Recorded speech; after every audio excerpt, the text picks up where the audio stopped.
우리 혈기왕성하고 특별히 10대, 20대 그런 젊은 친구들, 장래 꿈을 꾸는 친구들은 젊은 시절에는 우리들도 그런 시절을 지냈지만 죽음에 대해서 자기와는 상관없는 일처럼 그냥 잊고 살아갑니다.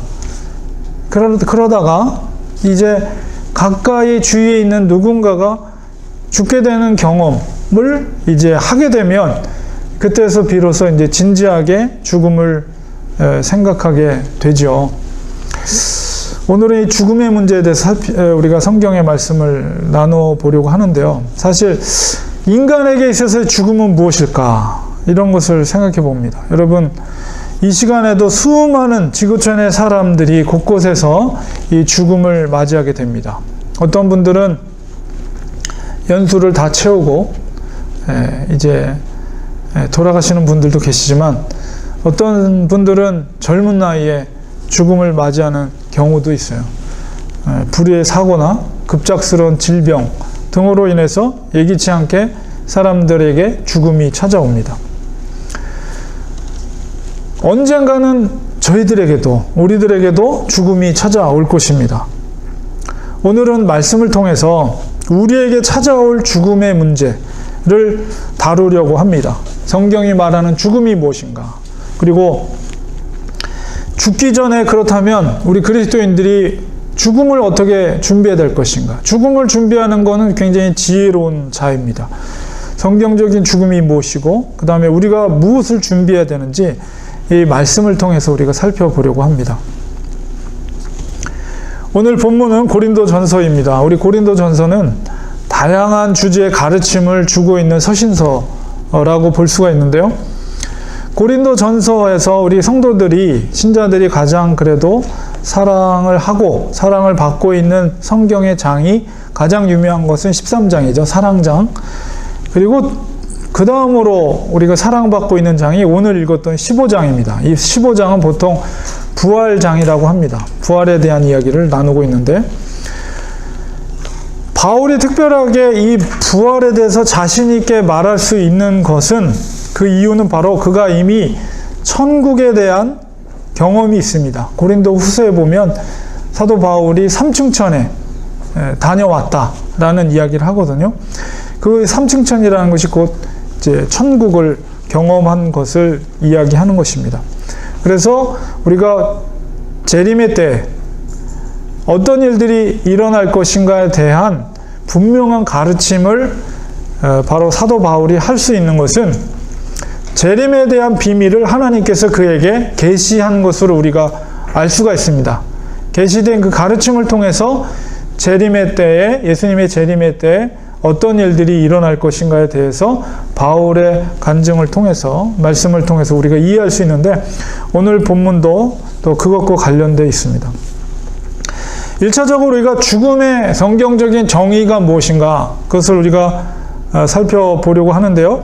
오늘 본문 속에서 15장 50절에 보면 바울은 뭐라고 이야기하고 있냐면 먼저 혈과 육은 하나님의 나라를 유업으로 받을 수 없다라고 분명히 말하고 있습니다. 그렇다면 하나님의 나라를 유업으로 받을 수 있는 것은 혈과 육이 아니라 그 반대적인 개념이 영이겠죠. 영으로 받을 수 있다는 의미죠. 그래서 그것과 관련돼서 이 죽음의 의미, 성경이 말하는 죽음의 개념은 바로 혈과 육과 영이 분리가 되는 것을 바로 죽음이다 이렇게 말합니다. 물론 오늘날의 의학적인 개념 속에서 죽음이라고 하면 무슨 생명이 심장이 박동이 멈추고 뇌가 죽고 모든 기능이 정지하고 이걸 죽음이라고 하지만 성경적인 죽음의 정의는 우리의 육신과 우리 속에 있는 영혼이 분리가 되는 것. 이제 그 성경적인 근거를 제가 조금 찾아봤는데요. 창세기 35장 18절에 보면 라헬이 죽음을 맞이하는 장면이 나옵니다. 그 마지막 베냐민을 출산하면서 이제 산고 끝에 이제 죽음을 맞이하게 되는데 거기에 이렇게 표현되어 있어요. 그가 죽게 되어, 여기서 그가 바로 라헬입니다. 그가 죽게 되어 그의 혼이 떠나려 할 때에, 라헬의 혼이 떠나려 할 때 아들의 이름을 베논이라 불렀으나 그의 아버지는 그를 베냐민이라 불렀더라. 그리고 이제 그가 죽게 됩니다. 그러니까 성경에서도 혼이 떠난다? 이것을 죽음과 동일하게 이렇게 설명을 하고 있고, 우리가 예수님의 그 십자가상에서 마지막 가상 7원에서 마지막 말씀을 하시고 죽을 때도 요한복음 19장 30절에 그게 기록되어 있는데 이렇게 표현되어 있어요. 예수께서 신포도주를 받으신 후에 이르시되 다 이루었다 하시고 머리를 숙이니 영혼이 떠나가시니라. 예수님의 죽으심에 대한 표현을 영혼이 떠났다. 육신에서 영혼이 떠났다. 이렇게 죽음을 표현하고 있어요. 그리고 사도행전 5장 10절에도 아나니아 삽비라 사건에 표현되기를 그가 베드로의 발 앞에 엎드려져 혼이 떠나는지라. 거기서 그는 삽비라입니다.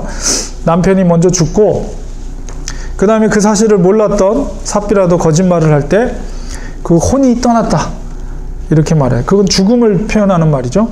그래서 젊은 사람들이 들어와 죽은 것을 보고 메어다가 그의 남편 곁에 장사하였다. 이렇게 기록이 되어 있습니다. 그래서 구약이나 신약이나 예수님의 죽으심도 마찬가지로 죽음에 대해서 성경은 혼이 떠났다, 영혼이 떠났다 이렇게 표현되어 있습니다. 우리 몸에서 영혼이 떠나는 것이 성경은 분명 죽음에 대해서 이제 1차 죽음과 2차 죽음, 두 번째 죽음에 대해서 이야기하는데 우리 몸에서 영혼이 떠나는 것을 1차적인 죽음이라고 말할 수가 있어요. 이 죽음은 하나님의 정해진 때에 우리의 영이 육신에서 떠나는 것이 바로 우리의 죽음입니다. 그러나 물론 그 현상적인 모습은 그것이 질병에 의해서 그게 이루어질 수도 있고요. 불의의 어떤 사고로 인해서 그것이 현상적으로 그렇게 드러날 수 있지만은 그러나 성경에서 말하는 대로 그 질병이든 사고든 바로 영혼이 우리의 육신에서 떠나게 되는 그 상황을 죽음이라고 이렇게 말하고 있고요. 그 죽는 그 때는 모든 것이 하나님의 정해진 때가 있어요. 우리가 언제 죽을지 모르죠. 그러나 분명히 하나님의 정해진 때에 질병이든 아니면 사고든 어떤 현상적인 일로 나타나긴 하지만은 그것은 하나님의 정해진 때라는 거예요. 그래서 그때 우리 육신으로부터 영혼이 떠나가게 됩니다. 성경적인 죽음의 개념을 우리가 이해를 했다면 과연 그렇다면 이 죽음이라는 것이 언제 그 기원이 어떻게 되는가?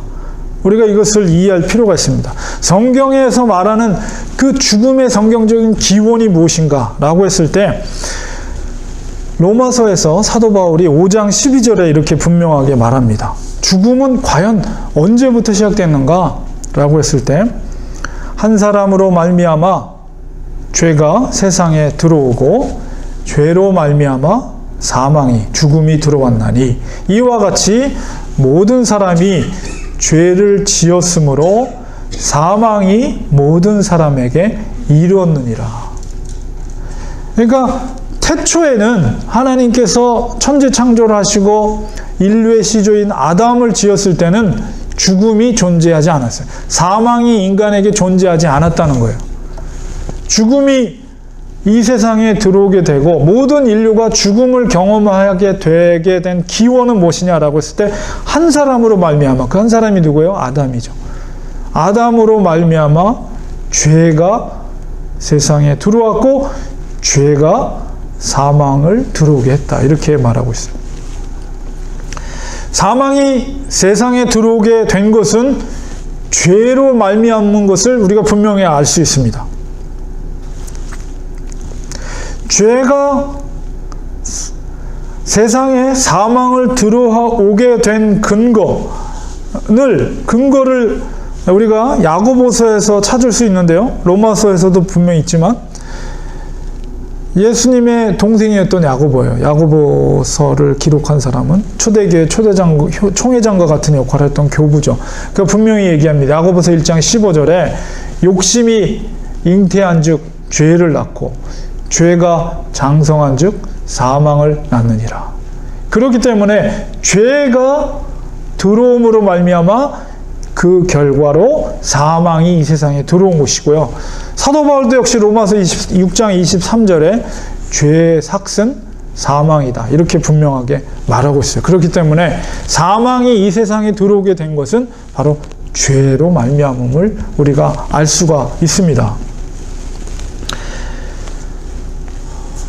아담은 왜 아담이 죄를 지은 것이 왜 우리에게도 그 효력이 발생하게 되는가라고 했을 때 아담 혼자가 아니라 아담은 인류 전체를 대표하는 존재예요. 그렇기 때문에 인류를 대표해서 하나님과의 관계 속에서 행위의 언약이라는 것을 맺게 됩니다. 행위의 언약이라는 것은 항상 언약 관계 속에서는 쌍방이 있어요. 그래서 그 관계 속에서 하나는 하나님이고 하나는 인류를 대표하는 아담이 그 당사자가 돼서 언약 관계를 맺었어요. 그것이 뭐냐면 각각이 쌍방이 지켜야 될 의무가 있는데 아담이 지켜야 될 의무는 하나님이 말씀하신 것에 대해서 전적으로 순종하는 것, 그것을 지키는 것. 그래서 행위 언약이라고 그래요. 물론 그 구체적인 것은 에덴 동산 중앙에 있는 선악과를 따먹지 말라는 거예요. 그것을 따먹는 날에 정령 죽으리라. 이것이 조건이에요. 그렇다면 하나님 입장에서 그가 그것을 지켰을 때, 언약을 지켰을 때 의무가 뭐냐? 그것은 바로 그가 영원한 생명을 누리는 거예요. 지금 갖고 있는, 아담이 갖고 있는 지금 살아있는 것을 능가하는 예수님의 부활된 몸과 같이 영원히 살 수 있는 것을 보장해 주는 것이 하나님의 의무예요. 쌍방이 그것을 지키고 이행했을 때 그 관계가 성립이 되고 서로가 서로의 의무를 지켜나갔을 때 그 언약 관계가 충실하게 유지가 되는 거죠. 그런데 아담이 그것을 파기했어요. 언약을 파기했죠. 그 불순종으로 말이야. 그 약속을 어기고 불순종했어요. 그것이 바로 죄가 되는 것입니다. 그 죄가 이 땅에 들어오게 됐고 결국 죄가 죽음을, 사망을 이 땅에 들어오게 했다는 것이지요. 자, 우리가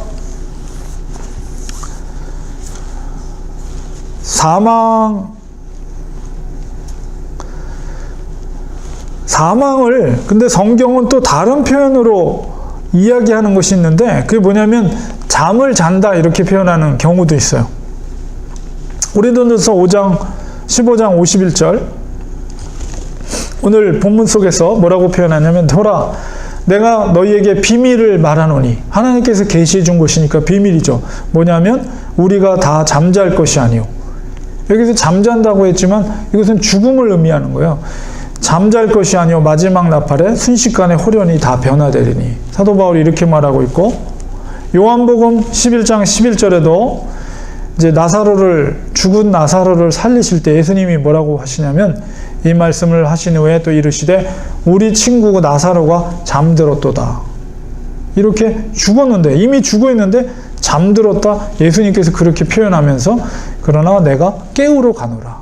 이렇게 표현하고 있어요. 그리고 사도행전 13장 36절에도 다윗은 당시에 하나님의 뜻을 따라 섬기다가 잠들어. 다윗도 이 죽음을 잠들었다. 조상들과 함께 묻혀 썩음을 당하였으되. 여기서 잠들었다 이렇게 표현되고 있어. 종종 성경은 사망을 잠이 들었다 이렇게 표현하고 있습니다. 이 잠이 들었다는 의미는 다시 깨어날 수 있다라는 의미가 있다는 근거가 되는 것이죠. 깨어난다는 것은 성경적인 죽음의 정의로 생각할 때 깨어나는 건 뭐예요? 그것은 바로 육과 영혼이 다시 결합하는 거예요. 우리가 성경적인 죽음의 개념이, 일차적인 죽음의 개념이 육과 영이 떨어져 나가는 것인데 다시 깨어난다. 죽었던 것을 잠잔다는 게 표현되는 것은 깨어난다는 것은 육과 영이 다시 결합하는 것을 우리가 깨어난다라고 할 수가 있겠죠. 그런데 그 깨어날 때는 잠자는 자가 다시 깨어날 때는 오늘 본문 속에 보면 썩어질 육체가 아니라 썩지 않을 육체로 다시 입게 될 것이다. 이렇게 바울이 표현하고 있어요. 바로 그게 뭐예요? 바로 부활이에요. 부활. 이 부활은 죽음에서 다시 영이 육과 결합되는 현상이 생명인데 그 육은 썩을 육체가 아니라 영원히 썩지 않을 육체라는 것은 뭐예요? 영혼은 우리가 기독교에서는 불멸설입니다. 영혼은 절대 변하지 않고 썩지 않아요. 그렇다면 육신이 절대 썩지 않는다는 것은 영원히 살 수 있는 육신으로 다시 깨어난다는 거예요. 그게 바로 부활입니다. 그것에 대해서 오늘 본문 속에서 사도 바울이 이야기를 하고 있어요. 15장 52절에서 54절. 나팔 소리가 나매 죽은 자들이 썩지 아니할 것으로 다시 살아나고 우리도 변화되리라. 여기서 우리라는 것은 살아있는 상태에서 주님이 재림할 때 큰 나팔 소리가 울릴 거라고 바울은 이야기하고 있어요. 이미 하나님의 계시를 통해서 알고 있는 거죠. 미래에 될 일을. 이 썩을 것이 반드시 썩지 아니할 것을 입겠고 썩지 않는 육신으로 영혼과 결합된다. 이 죽을 것이 죽지 아니함을 입으리라. 영원히 썩지 않을 몸, 영원히 사라지지 않고 부패하지 않은 영혼이 결합되면 그것은 영원한 생명을 유지할 수 있는 생명체가 되는 거예요. 이 썩을 것이 썩지 아니함을 입고 이 죽을 것이 죽지 아니함을 입을 때는 사망을 삼키고 이기리라 라고 기록된 말씀이 응하리라. 너무나도 놀라운 말씀이죠. 이 말씀은 이사야서 25장 8절에 있는 말씀입니다. 주께서 사망을 영원히 멸하실 것이라. 이게 이사야서에 있는 이 말씀이 응하게 될 것이다. 응답되게 될 것이다. 이렇게 말하고 있고요.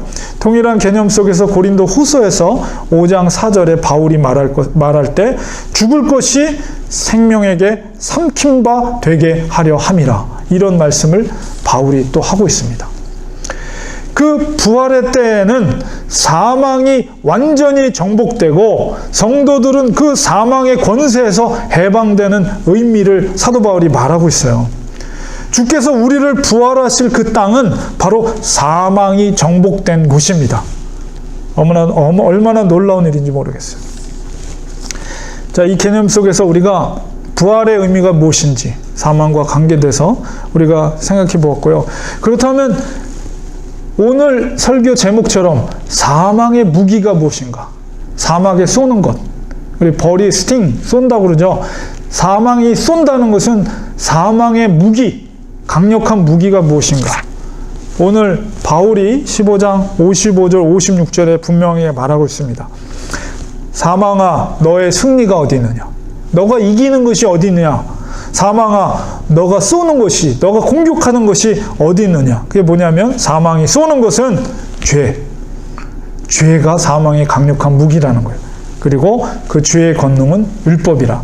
이것은 이제 오늘날보다도 바울 당시 초대교회의 율법이 믿는 자들에게 있어서는 굉장히 큰 영향을 미치고 있었기 때문에 이 죄의 문제를 가장 강력하게 그 죄를 드러나게 하는 도구로서 율법이 나쁜 영향을 끼친 거죠. 어쨌든 그래서 죄요, 그 다음에 죄를 더 사람들에게 더 분명하게 부각시키고 드러나는 역할을 하는 것이 율법이다. 그래서 그 사망이 쏘는 능력은, 무기는 죄요, 그리고 죄를 드러나게 하는 율법이다. 이렇게 분명하게 이야기하고 있습니다. 죄라는 것은 사람을 사망으로 이끌어가는 가장 강력한 무기입니다. 이 사탄은 강력한 이 무기를 이용해서 교인을 무너뜨리고 교회를 파괴하려고 합니다. 그리고 초대교회 성도들에게 있어서는 그 죄를 하는 도구로서, 정죄의 도구로서 율법을 바울이 이야기하고 있는데요. 그것에 대해서 로마서에서 바울이 더 분명하게 설명하고 있어요. 로마서 7장 8절, 9절, 10절에 죄가 기회를 타서 계명으로 말미암아 내 속에 온갖 탐심을 이루었나니 이는 율법이 없으면 죄가 죽은 것입니다. 율법이라는 것은 정죄를 하는 기능을 하는 거예요. 그 당시에 원래 의도는 그게 아닌데도 율법이 죄를 정하는 기준이 된 거예요. 그래서 전에 율법을 깨닫지 못했을 때는 내가 살았더니, 왜냐하면 정죄하는 기준이 없으니까. 그러나 계명이 이름에, 율법이 이름에 죄는 살아나고 나는 죽었도다. 생명에 이르게 할 그 계명이 원래는 생명에 이르게 하는 목적에 의해서 하나님이 계명을 주신 건데 오히려 그 계명이 내게 대하여 도리려 사망에 이르게 하는 것이 되었도다. 그래서 바울이 사망이 쏘는 것은 죄요 율법이라고 이렇게 말하고 있는 거예요.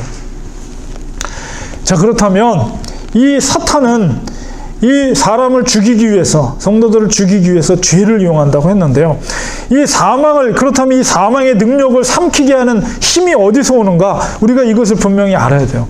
우리가 사망을 이기려면 사망을 삼키는 능력이 어디에 있는가? 라고 했을 때 절대로 우리의 힘으로 불가능합니다. 사망을 이길 수가 없어요. 우리의 힘으로.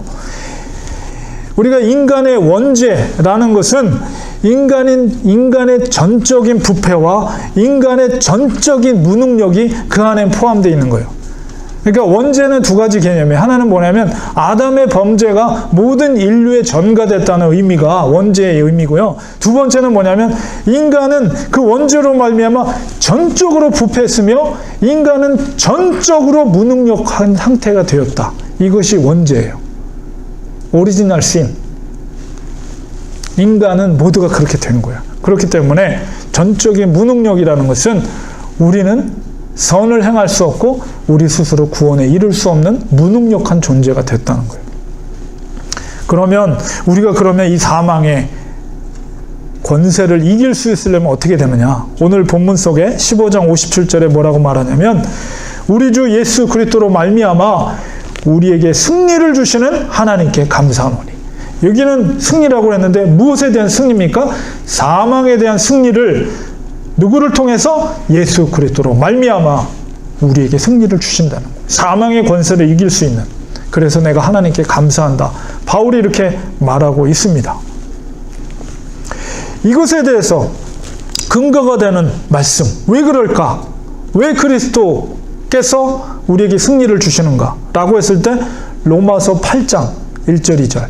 로마서 8장은 구원과 이신칭의와 성령의 일하심에 대한 장이라고 제가 지난번에 말씀드렸는데 로마서 8장 1절 2절에 분명하게 얘기하는 것은 이제 그리스도 예수 안에 있는 자에게는 그리스도 예수 안에 있는 자에게는 누구든지 결코 정죄함이 없나니 이는 그리스도 예수 안에 있는 생명의 성령의 법이 죄와 사망의 법에서 너를 해방하였음이라.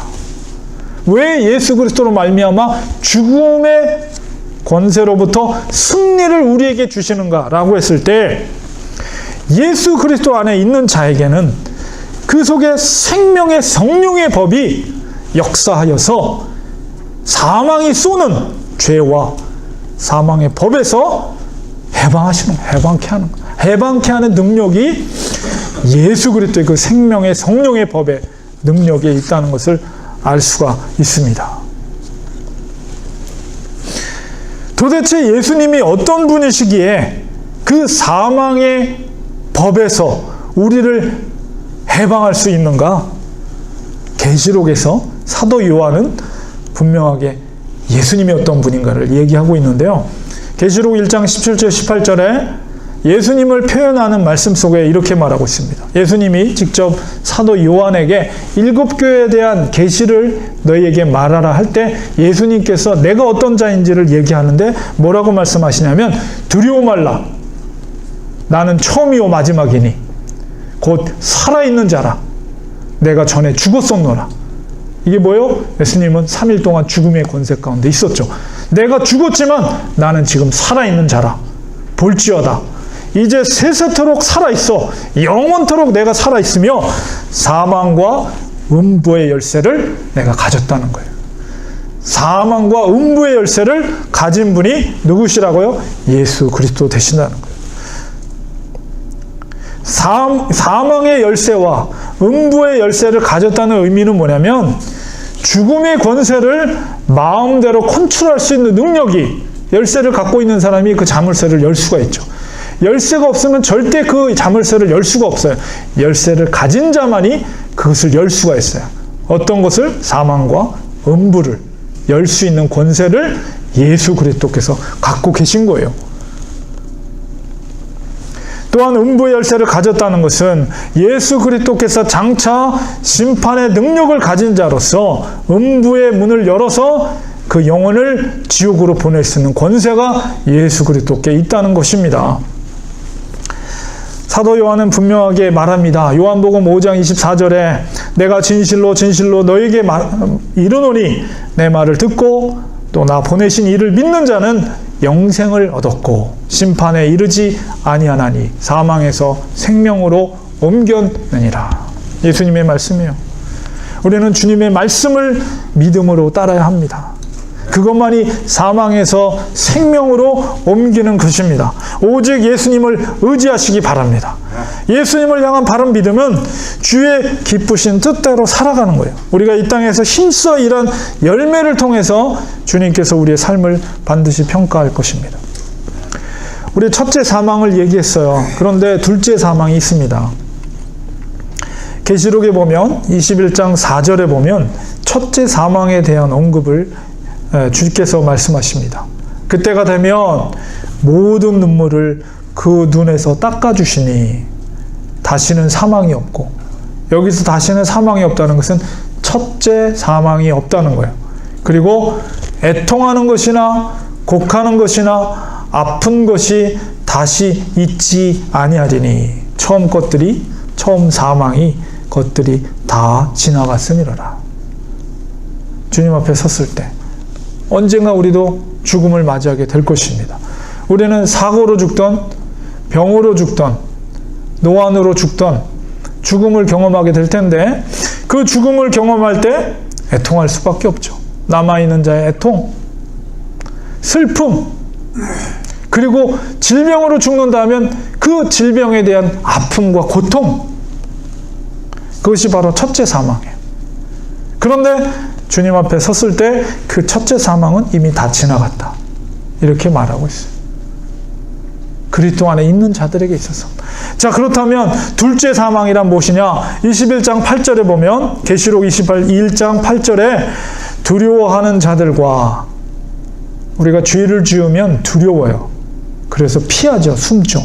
두려워하는 자들과 믿지 아니하는 자들과 흉악한 자들과 살인자들과 음행하는 자들과 점술가들과 우상 숭배자들과 거짓말하는 모든 자들은 불과 유황으로 타는 못에 던져지리니 이것이 둘째 사망이라.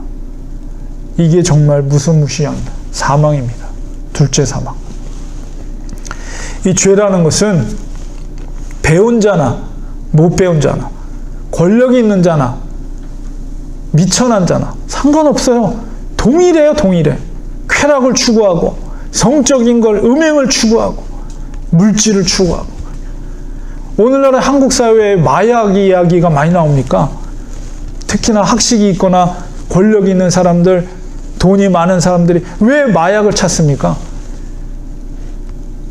쾌락을, 더 자극적인 쾌락을 요구하는 거예요. 찾는 거예요. 죄라는 것은 배운 자나 안 배운 자나 권력이 있는 자나 없는 자나 동일해요. 죄의 속성.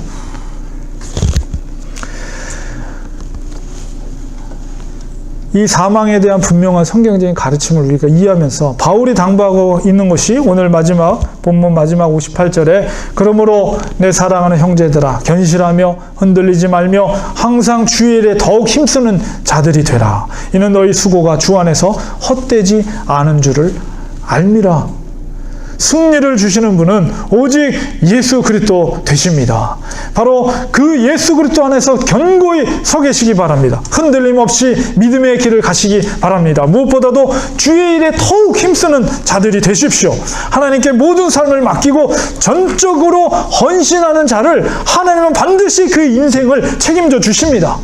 믿음의 행함을 통한 수고에 대해서 하나님은 반드시 보응해 주십니다.